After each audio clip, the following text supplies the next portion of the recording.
Alrighty, what is up, everybody? Hope you're all having a good night, morning, day, whatever it may be, wherever you may be. Yeah, so today we're going to be hopping into Theros Beyond Death, looking at the cards, breaking them down, giving them a rating roughly. I'm not going to have necessarily a number rating. Well, I guess I can give y'all a number rating, but it won't pop up on the screen or any of that. So, but yeah, we're going to be going through all the cards that have been spoiled thus far, and hopefully, you know, every Tuesday or every Thursday, something like that, we will be doing this. And yeah, I figured it'd be a good Magic related stream that could really benefit us all going into the new set.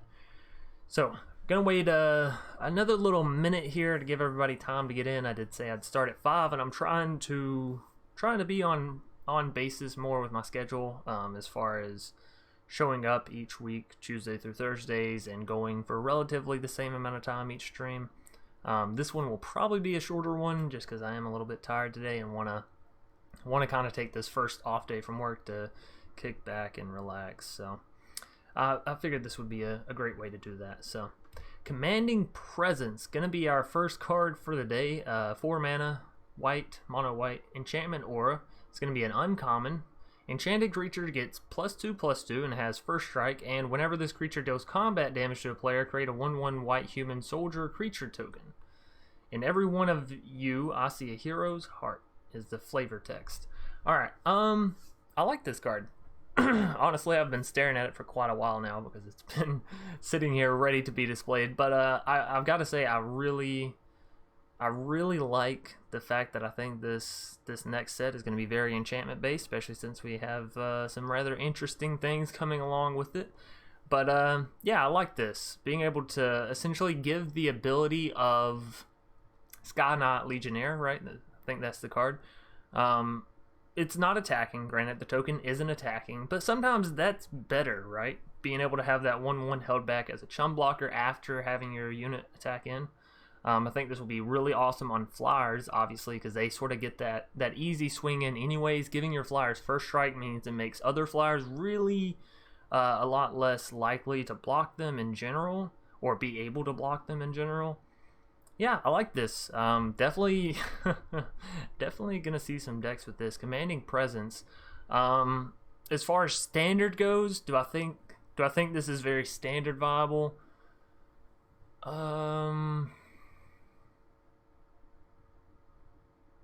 It depends on how much enchantments shape the meta, right? After all this drops, it'll depend on that. But I don't think you'll see this in any tournaments. As far as it showing up in Mythic, maybe it'll depend on the rest of the set. And once the entirety of the set's out, you'll have a better gauge for these cards. But it seems pretty good. It doesn't seem like it'll be a bad thing. It seems like you can definitely build jank off of it, but it seems like like for 4 mana, that seems like a fine effect. Trying to think about what decks you would want to play it in, right? Because a feather deck doesn't really adhere to enchantments. It doesn't really play the same. But that I think it was a Naya, it may have been Selesnya deck with Gnarlback, and I had Season of Growth or something like that. That might be a deck you can use Commanding Presence in. Anyways, we'll move on to the next card, Daxos, Blessed by the Sun. 2 solid white mana, and I feel like there's a hair like right here on my face. Anyways, there is a hair. I got it. Okay. Legendary enchantment creature. So this and a demigod. This card is very, very interesting for a lot of reasons. One, it's an enchantment and a creature. That's kind of a new thing, at least for me. I don't know if Magic has done that before, but since Magic Arena has come out, it's a new thing. So we're gonna basically pretend like everyone is on my level, which is the level of just having arena experience. That way we're not including the pros. I know you pros will probably come out and say, hey, no, they had this then and they had that here. Anyways, but they have an enchantment creature, which is really, really awesome. The mechanics working with that, it's kind of nice, because the cards that say you can return target enchantment from your graveyard to your battlefield, boom, right? It's an enchantment. Dance of the Mance. I'm pretty sure it's enchantments, right? Artifacts and enchantments. Anyways, and it's a demigod. This card is a demigod, which is a new, or rather, it may be a super old creature type to Magic. So it's cool. Daxos toughness is, by the way, if I'm butchering these names, by all means, Daxos, I think it's Daxos. Anyways, toughness is equal to your devotion to white, and the way devotion works is it counts, and they actually have a mechanic spotlight that they dropped a video on this today if you want to go look at it. But the way devotion works is it counts up the number of white mana in the cost of the permanents you control. So like, it's very difficult for me to explain in a non like kindergarten fashion. So however many little white circles you have on your cards on the battlefield on permanents, that's your devotion number. Okay, so say you have just your Daxos down, right? Then it's gonna have 2. Say you have a Daxos and a Dawn of Hope and an Ajani's Pride Mate, then it's gonna have 4, right? Because Ajani's Pride Mate has 1 white circle and 1 any color mana slot, right? And so does Dawn of Hope. So that gives you 1 devotion each, if that makes any sense whatsoever. So, and then furthermore, whenever another creature you control enters the battlefield or dies, you gain 1 life. I like that. Oh man, do I like this card. So far, both of these first 2 cards have been really, really interesting. I've got to say, I'm enjoying where this set is headed. So far, Magic's been pretty good. Wizards, they can sometimes drop a questionable event. We can all, in questionable money purchases, or ways you can spend your money, I guess. But I think we can all agree that the cards themselves are actually pretty good. And if y'all are wondering what I'm trying to do here, I'm trying to get to the chat on my phone. Yeah, there we go. Hello. Live again. Powerful for an uncommon. Yeah, for sure. Both of these 2 uncommons have been really nice. This one is definitely very, very powerful and probably very playable, if I had to guess about it. The whole toughness is equal to your devotion to white. That just means it's probably going to be a solid chum blocker, right? It's not going to die super easy to shocks and lava cools and things of that nature, as long as you play it right. It can still die to sweepers really easy, right? Because, well, I won't say really easy. If you have enough enchantments or artifacts or side permanents, planeswalkers, whatever it may be, that have white in their, that have this devotion to white, then it'll probably stay alive. So, all right, got chat pulled up, and welcome all. If you weren't here in the beginning for me to welcome you in, welcome now. That's another copy of Daxos. Okay, just looks a little bit cooler. Then we have Elspeth, Sun's Nemesis, and we actually got to play with this card during the little after party event. So it was really, really nice. 4 mana, 2 devotion to white mana. Legendary Planeswalker, -1 up to 2 target creatures you control each get +2/+1 until end of turn. It's 4 mana, comes down, buffs 2 units, +2/+1. Honestly, I think there might be a really, really good either mono white or Azorius, so blue-white Flyers deck to come out with this set, because there's just so many things that buff very easily and give a lot of bonuses to your evasive creatures, and Flyers, I won't say they're really, really difficult to deal with, because you have things like Kaya's Wrath, and you have big board sweepers like Time Wipe. But they can certainly come down very cheap and get buffed very cheap, it seems, and get in a lot of damage that way. But we'll have to see. Create 2 1/1 white human soldier creature tokens for -2. So she can only create 4 total, actually. 4 mana, create 4 tokens, and on the following turn you can give those tokens. Do they have lifelink? They don't. Oh, so you're just creating tokens. I don't know. And then -3, you gain 5 life. That's... You really don't want to be in that position, you know, where you pay 4 mana to gain 5 life and probably create 2 tokens. That's... I mean, that's not terrible, but you're doing it over a course of 2 turns. And then Escape. 6 mana, 4 any color, and then 2 white. Exile 4 other cards from your graveyard. So you can cast this card back from your graveyard for its escape cost. So if this card, you know, dies, whatever, you minus it all the way out. You pay 6 mana, exile the 4 cards, play it back down, go through the stuff. It goes back to your graveyard. Eventually you escape it, bring it back, keep doing it. I guess that's why the effects aren't too over the top, because it does have this escape clause, right, in it. So that's not terrible. I guess if you're going in a Selesnya tokens deck where you could potentially ramp, right? You could ramp really huge, especially with things like the whole adventure creatures that we had come out, right? You can ramp pretty easily, alongside Good Goose and all that good stuff. So getting this escape back down probably isn't that hard. Yeah, sure. She's okay. Competitive, probably not. Draft, yeah, probably pretty good in draft because of the escape, right? So even if they remove her, you can get her back, you can gain the life, you can create, you know, units, you can buff units. So as far as draft goes, sure, you know, sure.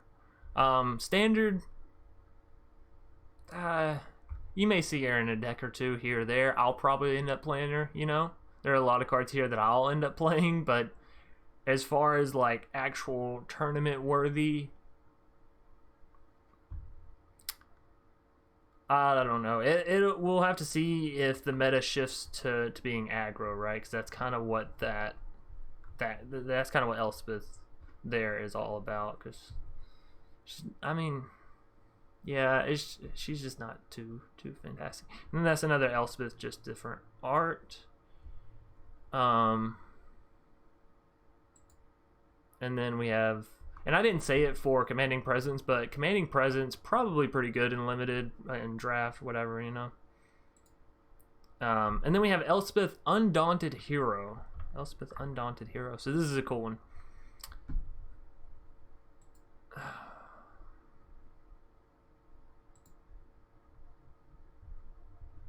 Oh, it just removes that one. Okay, well, I did that. That works. Okay. Sorry about that. I really need to get some moderators for my chat. I know, but it's a whole thing. Anyways, Elspeth Undaunted Hero. Back to the thing we're doing. 2 and then 3 white mana. So the devotion on this would be really good. And a loyalty of 5 to start out with. +2, put a +1/+1 counter on each of up to 2 target creatures. Okay. Search your library and or graveyard for a card named Sunlit Hoplite. Put it onto the battlefield. If you search your library this way, shuffle it. Sunlit Hoplite. I don't know if that's been released yet. Sunlit Hoplite. No cards found. Okay, so that card is unknown to us. So we don't really know how good that -2 is. +2 is okay. You know, it's okay. -8, until end of turn, creatures you control gain flying and get +X/+X, where X is your devotion to white. That's alright. 2 turns you get to cast it, and it's not going to kill her, because you'll be at 9 loyalty with her. Right? Obviously some of your creatures will be big, because you'll have been able to give out 4 counters. X is your devotion to white. You're playing a card that has 3 white mana cost. You're playing more than likely either a mono white or just a 2-color deck. So your devotion to white, it'll at least be 3, right? So they're at least going to get +3/+3, and then however many creatures you have. Honestly, I like this Elspeth better than the other one. I mean, it's only 1 more mana. More than likely, you're going to play it in the same style of deck. Oh, not exactly, because the other one can go in the go wide decks, right? This one is more aggro, even though it costs more. It's more aggro. It's a little weird, but yeah, I kind of like that. Elspeth Undaunted Hero. Standard, maybe. I'll say that I could see a mono white deck crafted out of this more than likely. Trying to think about the cards that interact with it and all that, but yeah, it could be fun. I mean, she can obviously get removed fairly easily with things like I mean, hell, even an Elder spell, right? It just gets rid of all planeswalkers. But we'll have to see. But the -8 is really nice. If she can manage to live that obviously it's her living 3 turns total, or living 3 turns. You don't have to live through the 3rd turn. You just have to cast it, and then there it is. But yeah, I actually like that better. Limited, it'll depend on your deck, but more than likely she'll be able to compensate you, right? It would have to be an early pick though, because 3 white mana, that's a bit harder than just 2. Moving us on, we have Hero of the Winds, Human Soldier. Situational card, yeah. Flying, whenever you cast a spell that targets Hero of the Winds, creatures you control get +1/+0 until end of turn. When you cast a spell that targets Hero of the Winds, creatures you control get +1/+0. It's 4 mana, flying.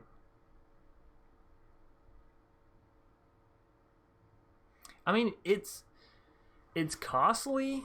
It's definitely, it's like too costly to go in a feather deck, but that's where you want it, right? You want it in like a Go Wad feather style deck, which is very odd, but it might be doable in this set. A Go Wad feather deck, right? That could be doable. Here's your control, get +1/+0. Yeah, that's so weird.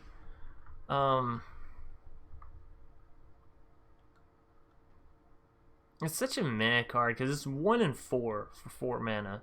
If you don't have any other cards down, any other creatures, it's just like, alright, well, there goes your effect, and then you're just a 1/4 flyer. Yeah, it's, for an uncommon too, that's not that good. Next we have Indomitable Will. 2 mana, flash, enchant creature. Enchanted creature gets +1/+2 for 2 mana. Nah, I mean, you'll see this here or there, but unless there's something that specifically works well with that mechanic of being able to flash and having equipment or enchantments on your creatures, this is just like a limited sort of maybe pick up if you have nothing else to pick in this color. I don't know. It's neat, but aside from that, it's a common. Leonin of the Lost Pride. 2 mana, creature, cat, warrior. When Leonin of the Lost Pride dies, exile target card from an opponent's graveyard. Is a 3/1 for 2 mana. I mean, it's at least better than the other 3/1s, right? That have no effect. But exile target card from, maybe in a mono white aggro deck, right? Because this is 3/1 for 2 mana, and again, that alone isn't bad, especially if, like you saw earlier, you give it counters and give it flying and all this and that. Could turn out fairly well, but yeah, nothing too like over the top, I guess. Nyxborn Courser, 3 mana for 2/4. Okay, so you'll see this in limited when you're going for that devotion, right? When you see those Elspeths early and you know you want to pick them up, or you see that Daxos early and you know you want to pick them up. This is when you'll be picking up this card in limited. As far as standard goes, unless these enchantment creatures are better, or like there's more interaction with them than I'm currently seeing, which is oftentimes how it goes with the set, right? Give any set 3 months, you'll see a ton of discoveries that you wouldn't have even thought possible on first day, and that goes the same for anybody, right? Well, probably not that you wouldn't have thought possible, but none that you would have fathomed to think of on the first day. Anyways, so yeah, unless this whole enchantment creature thing becomes really awesome in some manner, it's just a meh kind of card. It's a situational limited kind of card. Moving us on, we have Revoke Existence. Right now I'm working on a Simic ramp deck for you. Just still in testing. Sounds good. Sounds like fun. Thinking anti-cat ovens. Yeah. That toughness 4 though. An Undaunted Hero is Planeswalker Deck Walker. Yeah, Elspeth, the Undaunted. Yeah, yes, indeed. The Undaunted Hero, and there's a Ashion we'll get to later. But yeah, both of those are from the Planeswalker specific decks. So keep that in mind for people that play paper Magic. Revoke Existence. 2 mana, sorcery, exile target artifact or enchantment. Depending on how good these enchantment creatures get, this could be a good card. I will say this, it'll probably be a sideboard card, right? Probably turn into one of those 4 copies of in your sideboard if and only if artifacts and enchantments like just go buck fucking wild in this next set. Because it's not bad. You know? 2 mana, delete creature or delete artifact, which could potentially also be a creature depending on what deck you're playing against. Not bad. And it's a common. Granted, it is sorcery speed. That's where it takes a hit, being sorcery speed. Just realize that. So I still think it's really good. I still think in limited and draft, picking up one would not be bad. Especially with how many enchantment creatures there are. Picking up 2 probably wouldn't be bad. Anyways, moving us on to our I'd put that in my sideboard. Yeah, exactly. Wait, isn't Revoke Existence just worse than a Return to Nature? Return to Nature is instant and does one more thing. Yeah, that is true. But it's also in green, so that's more if you're playing mono white, I guess, or if you simply don't have green in your color scheme, now mono white can do it. So yeah, you're correct, Arrow. Eidolon of Philosophy looks interesting. I like the whole like planets on its robe thing, right? Also, I will note this, Greek mythology, Greek time in general, one of my favorite things of history. So I'm super excited to see as far as the art and the names and all that go for this set. I'm super excited. So 1 mana for a 1/2, 7 mana, sacrifice Eidolon of Philosophy, draw 3 cards, limited. Really not a bad limited card either, right? Because that's a mana sink for late game and a pretty good one. Draw 3 cards, and you'll have limited games that go to 7 mana. Easy. Yeah, I like it. It's not over the top, but it's a common, you know? It's a spirit as well. If you want to build a historic spirit deck, there's that. I said I was going to be talking about historic a little bit, and I've kind of haven't been really. We'll go back through, and I'll mention the more interesting ones as far as historic goes. Right now, I'm kind of interested to see all the cards and have a wide grasp on all of them and kind of where the set's headed, right?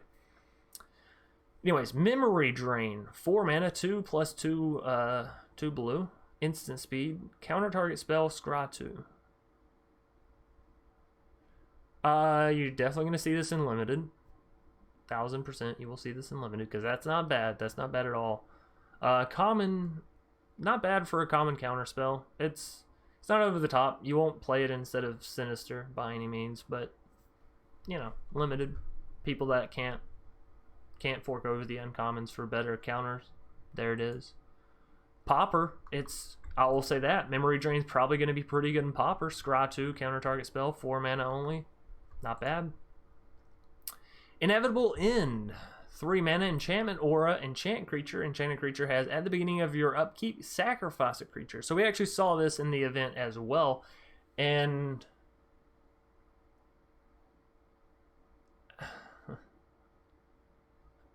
it's interesting, right? Because ideally you put it on their best creature, right?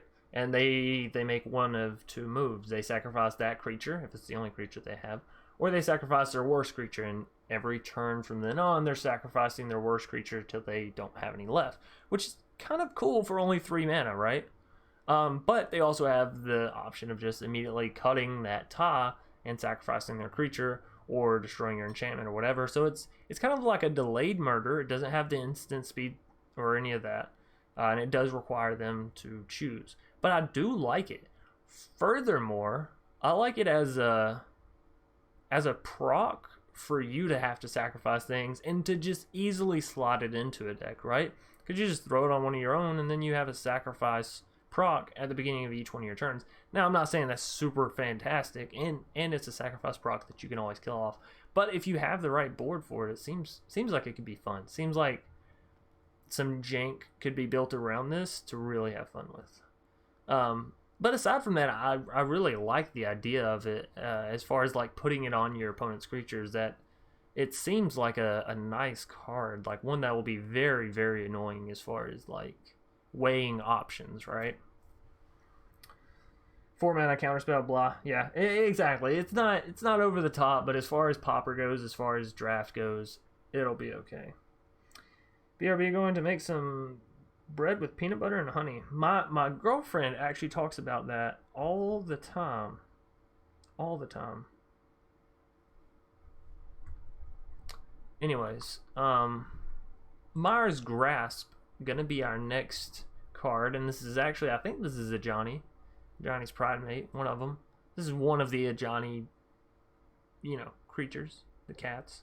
Anyways, 2 mana enchantment or enchanted creature gets -3/-3. This is a card that we also saw in the event. Just blah. You'll see this card in limited. Past that, popper. Past that, weird jank, right? And I say that with really the deepest of sincerities and the most love, because y'all know I am all for the weird jank, okay? So it's not an insult when I say that. The Acromion War. The Acromion? I think I'm saying that right. Anyways, the Acromion War, it's a saga. I'm happy to see sagas coming back. I've got to say, I've missed them. So it works as normal sagas work. Whenever it enters the battlefield, it'll proc the first step, and then after your draw step, it'll add one more step. So you play it, goes through the steps, whatever, you take the rest of your turn. Goes to your opponent's turn, opponent takes their turn, whatever, goes back to your turn, upkeep phase, I think it's, or in this game it's untap phase, draw phase. I think that's right? Or do you draw and then untap? Anyways, and then this comes after draw, so then it'll be, step 2 of the lore, whatever. Anyways, gain control of target creature for as long as the Acromion War remains on the battlefield. That's kind of cool, because you gain it on the first turn, and can potentially swing in with it then, right? Your sacrifice or whatever you want to do. Have it for the next turn, and on the third turn, this will destroy itself, so it'll actually go back. But if you attacked with... Okay, anyways. Until your next turn, creatures your opponents control attack each combat if able. So basically you're forcing them to attack for 1 turn, right? Forcing them to swing in for 1 turn. Which you have one of their units. Obviously, you probably took their biggest one. So you have their biggest unit kill one of their smaller units. And theoretically, you get to defend the rest, whatever. And then each tapped creature deals damage to itself equal to its power. Okay, I like that. So you force all of their creatures to attack. All of them will be tapped, guaranteed. When it comes back around, it kills everything that you didn't kill, right? Also, if you didn't use their creature to defend, if you used it to swing in and smash face, right, then it'll also die. So they won't even get it back. I like that. It's a rare. It's also a rare. 4 mana. This is very interesting, though. And it's I will say this, it's heavily dependent on your opponent playing creatures, because if your opponent doesn't play any creatures, throw it out the fucking window, because it doesn't matter, right? So, as much as I enjoy, like, just the evilness, right? Is that a word? Of this card, as far as competitive goes, it's too reliant on your opponent not playing a control deck. And let's be real, it's not gonna happen in ranked. So maybe as a sideboard card if you just want to have fun, but it would be good in Gruul. Yeah, I mean, but again, it's relying on your opponent playing creatures. There's control decks out there that just board wipe you, you know? At which point this doesn't really do anything if your opponent's only playing like 12 creatures in total. I don't know. It's okay. I'll say that. It's okay. I really enjoy it, and I wish more people played more creature-based decks. But it's just one of those things, you know? Just one of those things. As far as limited goes, I think it'll be great in limited, because everyone plays creatures in limited, you know? It's very, very hard to draft a control deck that has 0 creatures. That's just unspeakable, really. Anyways, Underworld Rage Hound. I like the name. It's Cerberus. Well, it's a variant of Cerberus. I don't know if this is the Cerberus in this, but it's a variant of Cerberus. Underworld Rage Hound attacks each combat if able. Okay, so it's a 3/1, 2 mana 3/1. Has to attack every turn. Not the worst thing in red, you know. They tend to be pretty attack heavy anyways. Escape for 4 mana, exile 3 other cards from your graveyard. Okay. Underworld Rage Hound escapes with a +1/+1 counter on it. Ooh, that's interesting. And that's really good for mono red. Not in the cavalcade sense, right? But in the sense of just having aggro creatures that are swinging in and bashing nonstop, and especially in something like Gruul, where you can potentially run out of playables and need something to use that mana for. This is really good. Really good, because it comes back as a 4/2, re-enters the battlefield, which means it can re-proc, you know, Great Hinge or Rhythm of the Wild, you know, all kinds of things like that. So, yeah, nice. Nice. And it's a common? Why? Why does mono red get these cards that are like, oh yeah, this is pretty solid, and they're always commons? You know? What the fuck, Magic? You got a soft spot for red, for sure. For sure. Someone over at Wizards has a soft spot for red. Dinner time, enjoy the cards. Yeah, enjoy your food. Enjoy your food. But yeah, I really like the Underworld Rage Hound. Why it's a common, I don't know. That seems really fucking good for a common. Like, I don't know how Wizards goes about setting their rarity on cards, but it seems off sometimes. Seems off. Anyways, Clothy's Design. Clothy's? I think it's Clothy's Design. 6 mana sorcery. Creatures you control get +X/+X until end of turn, where X is your devotion to green.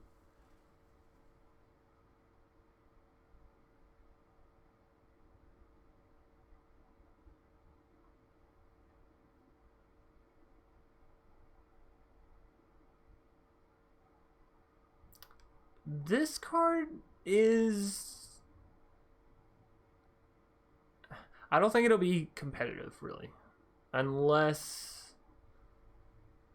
Well... Unless some serious rampage comes out, right? Like some seriously hard ramp. And we can ramp pretty hard right now. But, okay. Play this, got a green, turn 2, turn 3.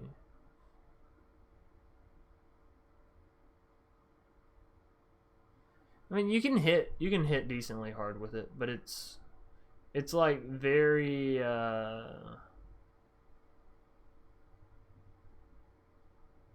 know what, I take it back. It's actually pretty good. Well, it's like a 1 or 2 of in your deck, okay? I keep going back and forth on it, because here's the thing. Not every deck is going to want it, obviously. You know, that's how most cards are.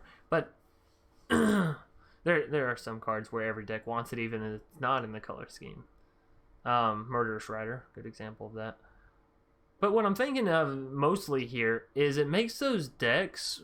It makes those times where you have your ramp creatures, right? Your Paradise Druid, your Leafkins, your Gilded Goose, and that's all you have. You have all this mana and you just have these ramp creatures.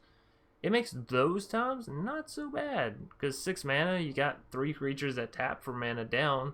That's 3 devotion there. At least they get +3/+3, which could be fair damage. But then again, if it's just like your last straw of hope, having a what, a 3/5 flying goose. That sorcery speed, nonetheless, is not. If it was instant speed, I'd say it was better, but oh, man, I keep going back and forth. I think I want this card to be good. I think that's the thing, is I want this card to be good, but it's just too slow, honestly. Yeah. You'll see it in decks, okay? You'll probably see this card be played around for an entire deck. But, again, as far as competitive goes, no. In limited, even, I mean, unless you're playing mono green in limited, then I don't know, actually. In limited, that could definitely be a game ender, right? Anyways, moving us on, we have Nyxborn Colossus, another giant, 6 mana for a 6/7. I like the art. Yeah, I mean, it's a common 6 mana 6/7. What do you want me to say about it? You know, it's a big old creature for a lot of mana. Very basic. Cetessan Champion, creature, human warrior, 3 mana, and it has a new mechanic about it, Constellation, or maybe just a new ability in general. I don't know if this will be a new mechanic, but it's a new ability. 17/17 or a 19/19 with trample and haste. Your other creature gets in. Bring out Enraze.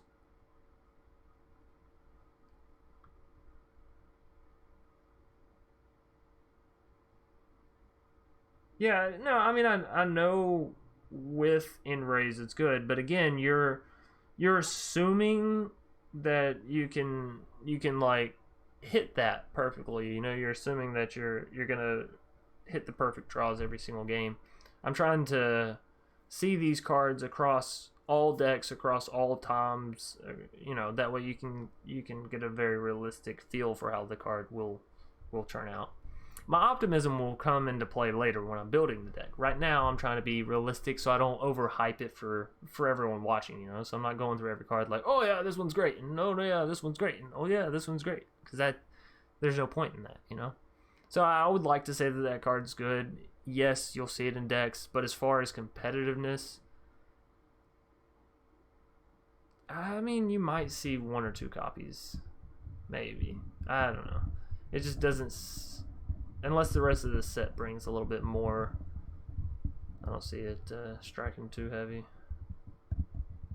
Whenever an enchantment enters the battlefield under your control, sorry, I was reading this quietly and then I was like, oh yeah, I can't do that. So whenever an enchantment enters the battlefield under your control, put a +1/+1 counter on Cetessan Champion, Cetessan, I think it's Cetessan Champion, and draw a card. Whoa, woohoo! Oh, it is rare. Okay. Well, that's very cool. When an enchantment enters the battlefield, +1/+1 counter, and draw a card, 3 mana. I just like the and draw a card. Like, the counter is, you know, cool. Whatever. Build a deck around, you know, enchantments and try to make this creature big. But drawing a card, that could be really good. Especially with all these enchantments, that, like enchantment creatures. Very interested in this. Obviously, this card's pretty good. It'll kind of depend on the rest of the set as to how strong that first little bit is whenever enchantment, right? We'll have to see what kind of enchantment creatures we get. But this is like a Risen Reef, except it can work with enchantment creatures instead of elementals, right? Because you draw a card. Granted, it doesn't help you ramp as much, but it can draw you certainly a lot, and it works off of an interesting mechanic. So Staggering Insight, enchantment aura. It is Azorius, 1 white mana, 1 blue mana. Enchant creature gets +1/+1 and has lifelink. And whenever this creature deals combat damage to a player, draw a card.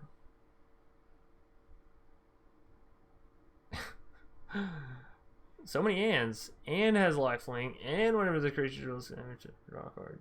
2 mana for a 1/2. Okay, so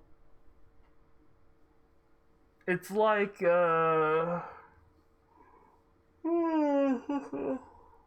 it's like an interesting, curious obsession. Was that the right card?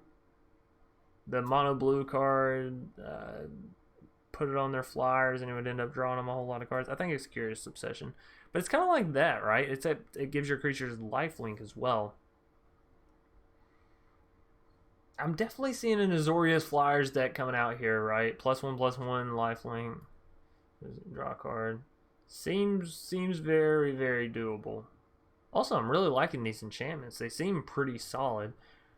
Which means people will definitely be running more enchantment removal for sure, for sure. What is that? Force of Will. So Lesney enchantments. Oh, I am definitely ready for this Lesney enchantment decks.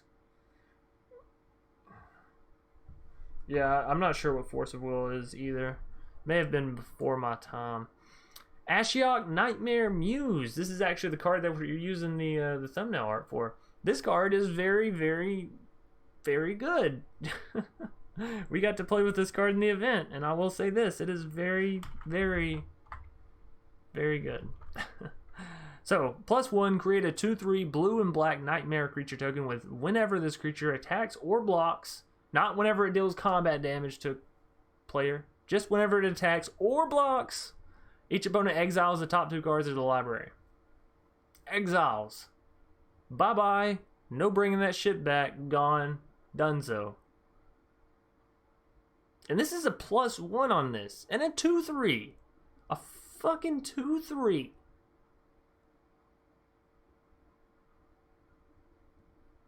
Ashiok's going to be really annoying. I think this Planeswalker is going to be really, really fucking annoying. 5 mana is not bad on it.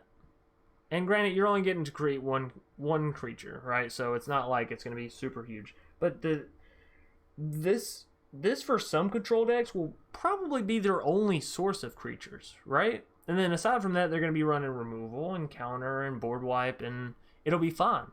It'll be perfectly fine because they have this card that it can mill you. It can create, I wouldn't say great creatures, but 2/3s are, you know, big enough to defend against those little mono-red bullshit cards.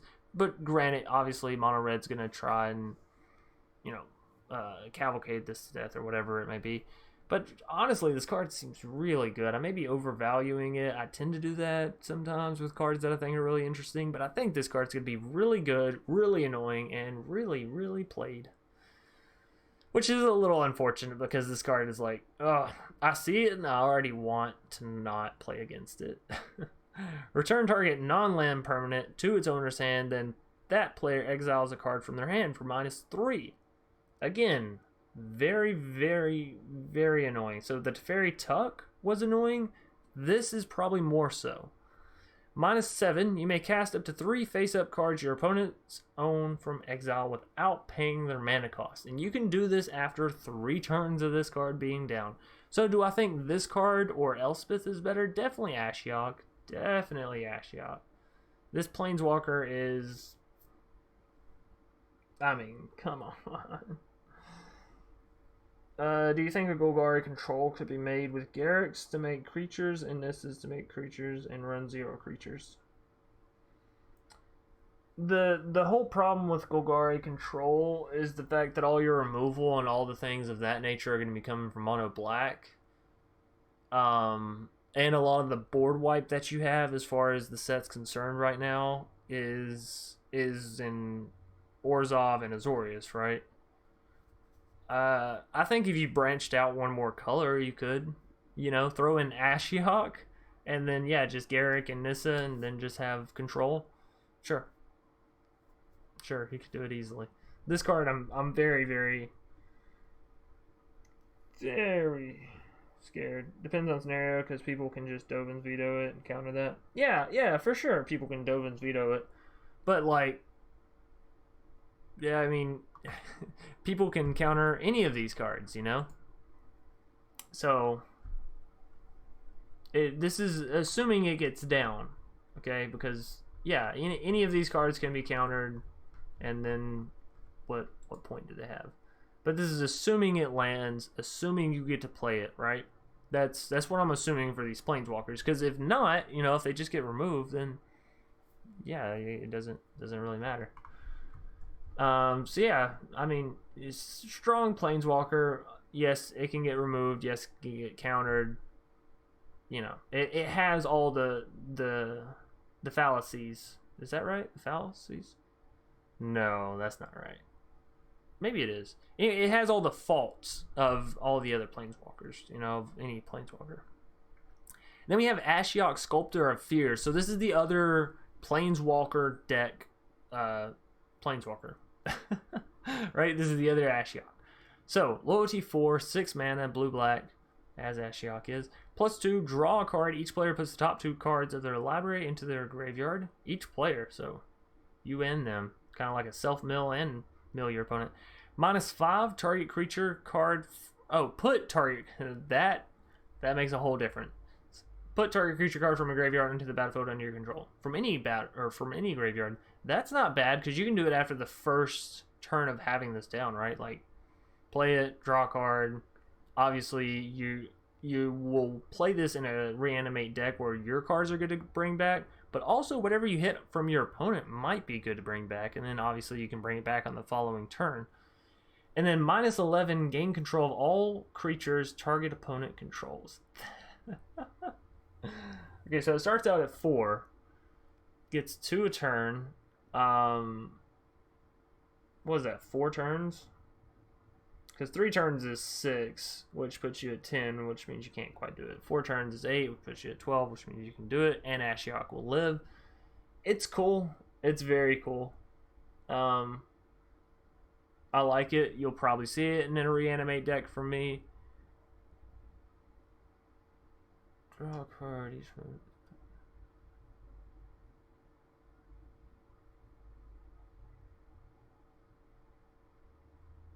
Yeah, I mean, I don't know. I don't know why they're making Ashiok so fucking cool, but that's a really cool card.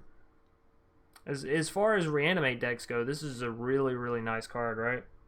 Playing Ashiok in the event was fun, and it had a lot of good potential. Yeah, Absent Control using Garen.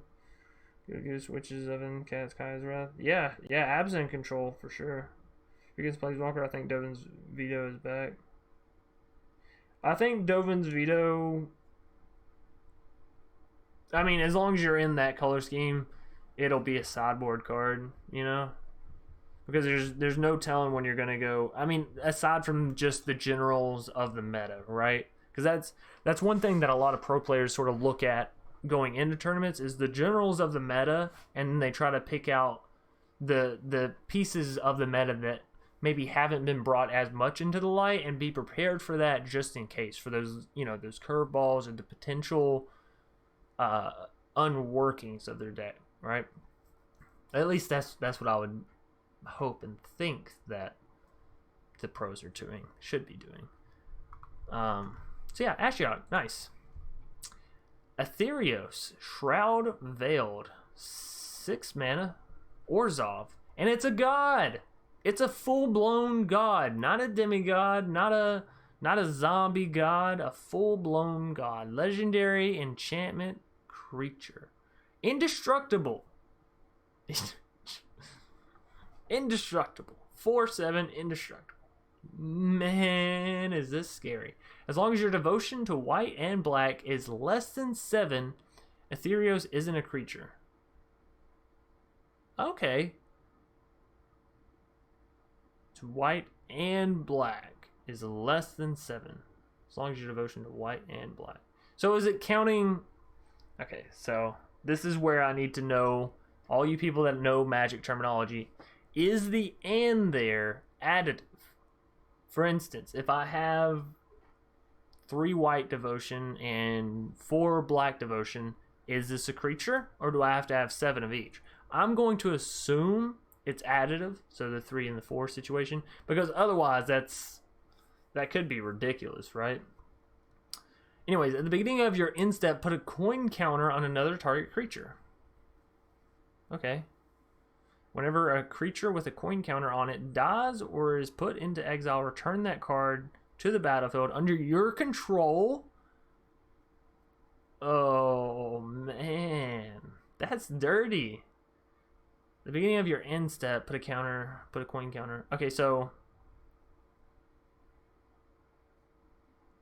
I'm thinking of like a Fires deck, right? Like this would be really good in a Fires deck where you could play this on your turn for the 6 mana, Come your opponent's... No. I'm sorry. Sorry. Back that up. Play this on your turn. Put it on your opponent's creature. Back to you. Board wipe. It doesn't die. Opponent's creature does. Or opponent's creatures. You know, whatever. So yeah, obviously Fire's deck would be awesome.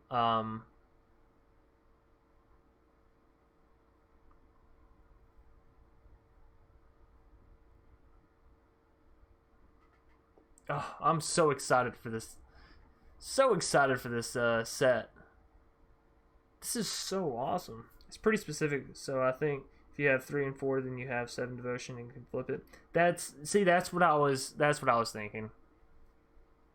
But it's certainly not something that you want to be wrong about, right? So you gain life and draw and deal damage. Just think about Midnight Reaver working with cats. That'll be banned soon. You think a Theros Shroud build will be banned soon? It's just so like...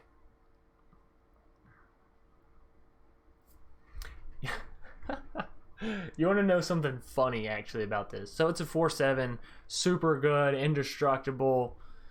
You know, we're just like, oh, card's so good. Then we come back up here to Revoke Existence. This little tiny common. This little shitty common, right? And then we all realize, oh, you know, like, this card was created for that creature.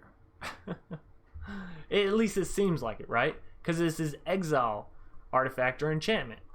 This creature is an enchantment and it's indestructible, so the only way you can get rid of it is by exiling it.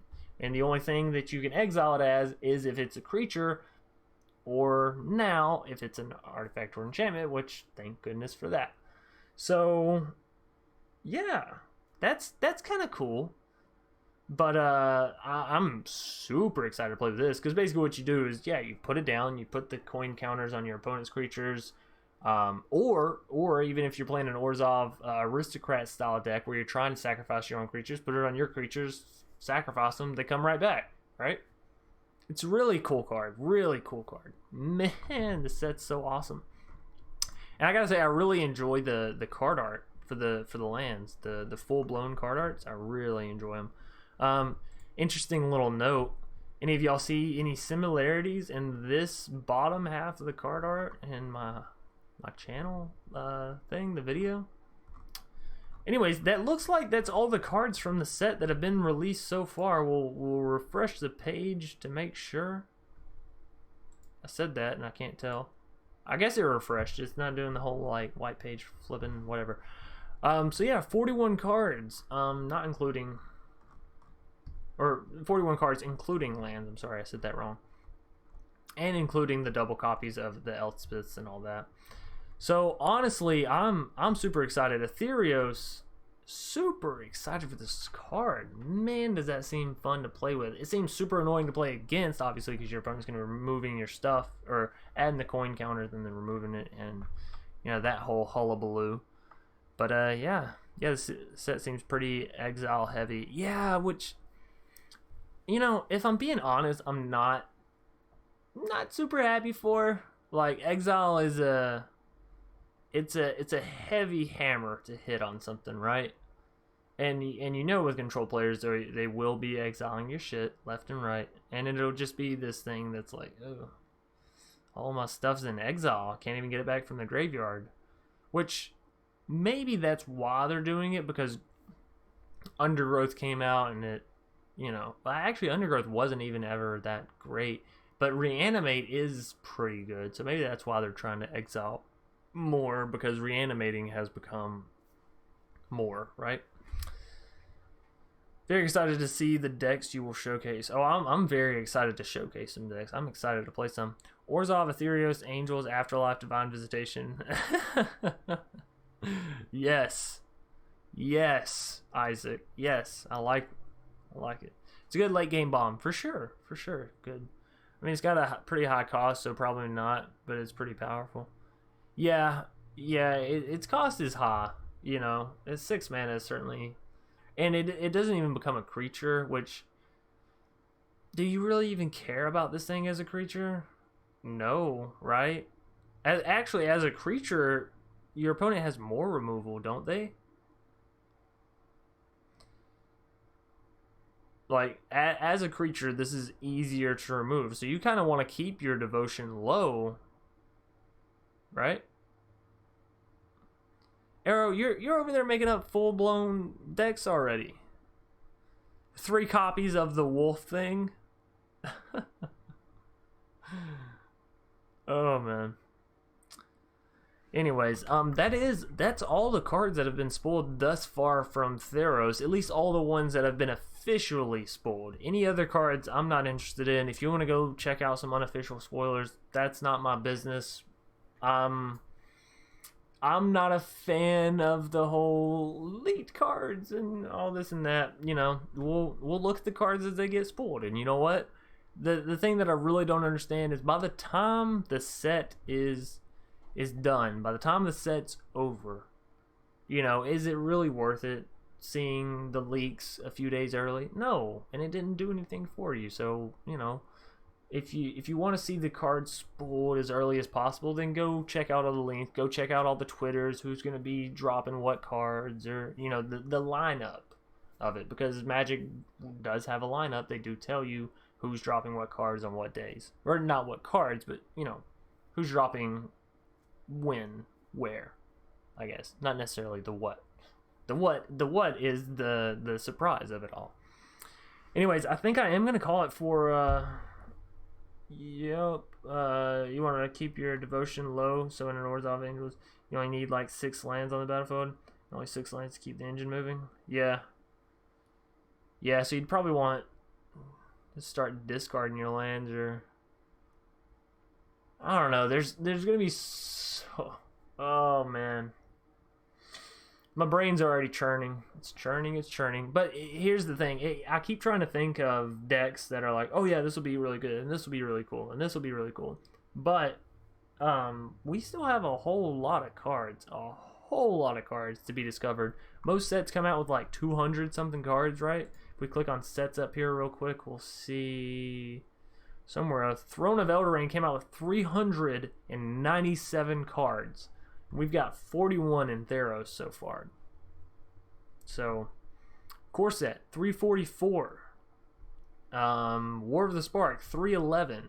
So I was wrong. They're closer to the 300 than the 200. But yeah, we still have a ton of cards to look at, ton of new stuff to be spoiled and be, you know, card broken down, or whatever you want to call it. So super excited for the upcomingness, right? For everything to be here. Oh, a stream ending. Unfortunately, it is for the night, Arrow. I said I wanted to do a shorter one at the beginning of this all. I set up and actually made this whole thing you're looking at today. So that was part of my like me working off of camera for camera. So this thing will probably continue next Tuesday, given more cards are released, we will break them down. Although next Tuesday I might, like, you know, shift after that into some Magic Arena and play some. Just tonight, you know, I kind of want to take a breather, be off.